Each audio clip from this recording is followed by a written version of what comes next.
Good evening, class. My name is Shagufta Khan. That's my ID number. Basically, I'll be broadcasting or showing a small presentation on educational psychology and the teaching learning process.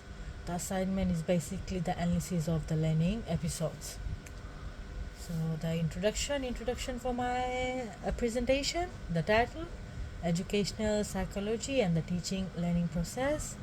The objective of the presentation is the presentation explores the application of various learning theories, that is behavioral, cognitive and sociocultural, in educational settings, focusing on personal learning experiences and theoretical analysis. So the three key points for this presentation. First one, overview of three learning theories, that is behavioral, cognitive and sociocultural. Personal learning episodes for these three learning theories, behavioral, cognitive and sociocultural, and how the learning environment influences the effectiveness of each theory. We move further. The overview of behavioral learning theory. So what is behavioral learning theory? People learn through rewards, punishments and repetitive practices. Examples in Fijian classroom. Teachers use rewards like stickers or praises or reinforce positive behavior in students. Further on that, behavioral learning theory suggests that people learn from observation and changes in actions or behavior. Basically, a person acquires knowledge when a behavior is molded by some form of reward or punishment or an account of repetitive practices. For instance, where a student is praised for doing a good deed, he or she will be motivated to repeat that behavior. Conversely, where a student misbehaves and is reprimanded for it, even when seen as opposing what he did, he will try hard to avoid repeating such behavior. In Fijian classrooms, the typical classrooms we have, teachers might motivate good conduct of children or hard work in classrooms with rewards such as stickers, claps, applauses, or words of encouragement. For instance, in PE class, the basic behavioral overview we can get from there is a child who passes the rugby ball correctly in practice is praised by the teacher and feels motivated to improve. Conversely, when a child is told to sit out for misbehavior, they are taught to avoid repeating that behavior. Visible results are focused more, and that is why the theory is useful. This can be used by specific teachers and specifically teachers in Fiji to manage and guide discipline in classrooms, training of sports or events, and eventually in any daily routines. So the theory's strength is focused on observational behavioral changes. Moving on, we have got cognitive learning theory, the overview. So the overview is according to the theory of cognitive learning, people learn by thinking, processing, understanding and remembering, and not merely by behavior modification. So basically, learning occurs by understanding, thinking and remembering information. Examples in Fijian classroom, students solve problems, conduct experiments and connect classroom learning to real life experiments. Right, so basically, in other words, learning takes place inside the mind. Students do not replicate what they see. Instead, they try to arrange the information in an intuitive way so that it can be linked to prior knowledge for where new knowledge is built. For example, in Fijian classroom, when students are engaged in mathematical problem solving or essay writing, or when a science teacher asks students to carry out experiments, they must consider the steps, hypothesize the results and explain their observations. This surely reinforces the concepts for them. So cognitive learning theory deserves value since it stresses that teachers should not simply offer answers They should train students to inquire, solve problems, and reflect. So, the strength for that cognitive learning theory is it emphasizes deeper understanding and cognitive processes in learning. For socio-cultural learning, overview for that, socio-cultural learning theory it basically states that learning is driven by social interaction and cultural context. For example, class groups in Fiji prepare for presentation, or student might learn traditional dances such as meke by watching and doing along with elders.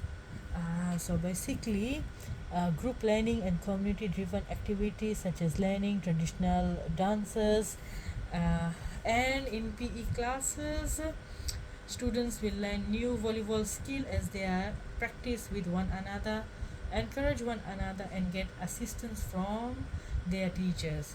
So, such collaborative work accelerates learning faster than in an individual was learning on his or her own. So applications, students work together to prepare presentation or learn new skills in PE. Knowledge is shared through collaboration, encouraging community learning. The strength of socio-cultural learning theory, it highlights the importance of social interaction and culture in shaping learning experiences. So basically, sociocultural theory matters because it says that learning takes place within culture, with relationship, and with community. Analysis of learning episodes, behavioral episodes. Basically, this will be my experience for each of the learning theories. So for behavioral episodes, personal experience, that is balancing chemical equation in chemistry at the University of the South Pacific. So in chemistry, days back at USP, perhaps the retread balancing of chemical equation was something I had taken a great dislike to at the start. I had set incentive for myself, that is, upon completion of 5 correct equation, I would allow myself a nice break or a tasty snacks as a reward. My reward my reward kept me motivated to continue practicing. In the end, I end up getting better with practice thanks to the behavior that was shaped by self-rewarding positive reinforcement. This points to how rewards may be used to mold behavior towards support learning. So the theory matches behavior theory best explains the skills development through repeated practice and positive reinforcement. So the more the chemical equations I tried, the better I got with the context of it, all because of the motivation or the reward at the end. Learning episodes for cognitive and socio-cultural episodes. Okay, so for cognitive learning, I remember once having trouble in biological class with some concepts on photosynthesis.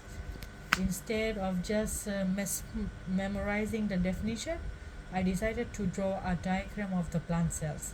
I labeled where photosynthesis occurs. I had to link this topic with what I had observed back at home in Ba. For example, in my backyard farming, how cassava and dalo yield more in the presence of good sunlight. As I associate the school knowledge with real life instance, my grasp of the concept was undoubtedly enhanced.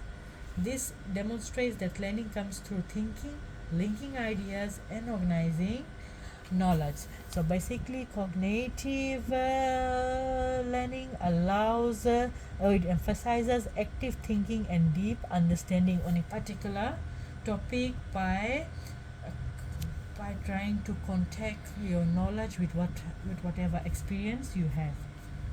Socio-cultural learning episode. So I used to study with my classmate for exams at USP. So during one chemistry revision session, for example, each student would take a topic, like one of us take acid, bases, and the other one would take bonding, and we try to teach in groups.